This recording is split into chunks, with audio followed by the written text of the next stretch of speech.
Next, we're going to do our fixed panel. Put your glass down. Note, when you grab your fixed interlock, you need to have the rubber facing up. Remember, your fixed interlock is going to have no crescent moons cut out of it. Go ahead and set your bottom angle. Remember, your bottom angle has a taller leg on it. Your bottom angle is going to set down on the bottom with the tall leg against the interlock. You go ahead and set this one on the top. This is your bottom fixed bottom rail.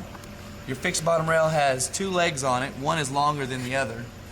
If you know, this long leg is going to be pointing down or out on your door. Your top rail has no weather stripping in it, so it really doesn't matter which way it goes. And the fixed rail. The fixed rail has weather stripping in it that needs to go outside, which is down. Anytime you're glazing one of our panels, our fixed panels always glaze our weather stripping toward the outside or glaze it down. Alright, you're going to repeat the process you did on the first one. You're going to make a little measurement about halfway across. Make a cut. Remember to cut all the way through to the second line on your glazing bead. You set your piece on there. Go down. Remember, you're going to make this cut about 1/4 of an inch up, or just enough to make that turn.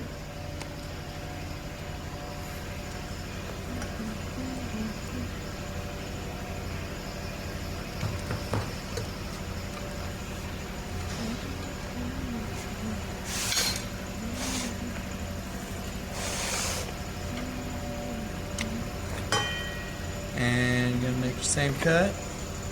Remember not to make this stuff too tight. If it's too tight, it doesn't seal right.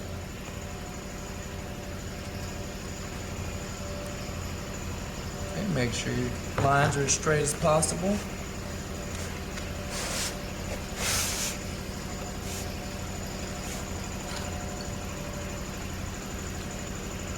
Cut.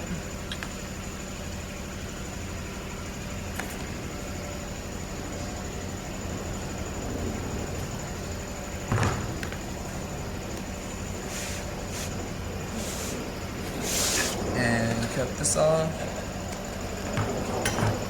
And get your scissors. Make as straight of a line as possible on your glazing bead. Note that this is also the top. Just like on the vent panel, you're going to want to make sure your piece comes together on top.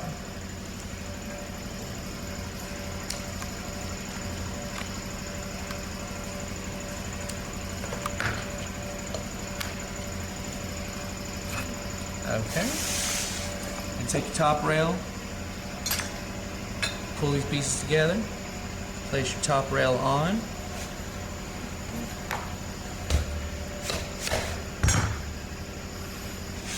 Okay. And take your interlock. Remember, the rubber is up. Put it on there about as even as you can, and hit it with the hammer. Bottom rail. Remember, this smaller lip is up, the bigger lip is down.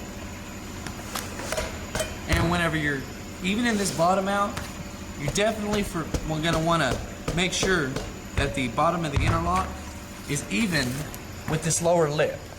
If it's not, it will not seal right. You want to make sure the bottom of this interlock is even to this top or lower lip. Okay? Put your fixed piece on, hammer it together. Same thing. You're going to want to make sure that it's even with this top lip or the shortest lip. All right. Next thing you're going to do, you're going to start with your bottom. You're going to place this through the hole that has the longest leg on it. You're going to put that through this top hole into that screw boss. And whenever you're putting it in, it'll look something like that. And it's going to go straight in there.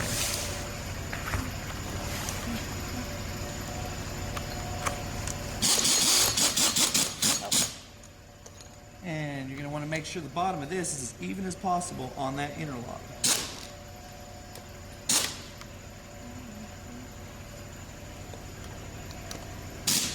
Okay, it'll look something like that. The top one, both pieces are the same exact size, and so it really doesn't matter which part you put the screw through.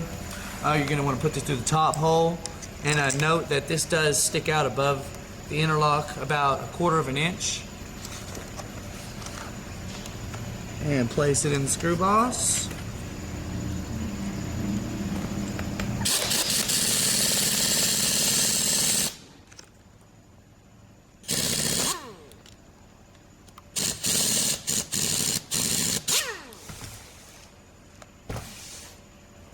And take your 2 last screws. Go ahead and stick them in the screw bosses. Turn them. I just turn them till they stay in.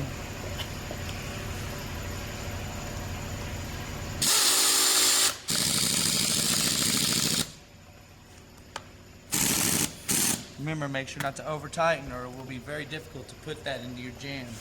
Make sure on any fixed style, and if you do over tighten it, you can take a big pair of pliers and a piece of glazing rubber and squeeze down on that if you have trouble getting it in your jam, and that usually will help if you have over tightened.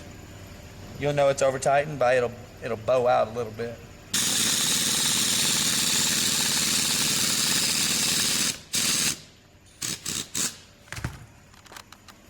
And those will be your panels. Panels are done. Note, right before you put them into your frame, you're going to want to turn these over. Put a screwdriver in through this hole. This is one of the screwdriver holes. You're going to want to put it in through there. Into that there screw is going to adjust this, and that will adjust your wheels. On the lock style side, it has it through this little oval shaped hole. Just do the same way, and then you're ready to put it in your frame.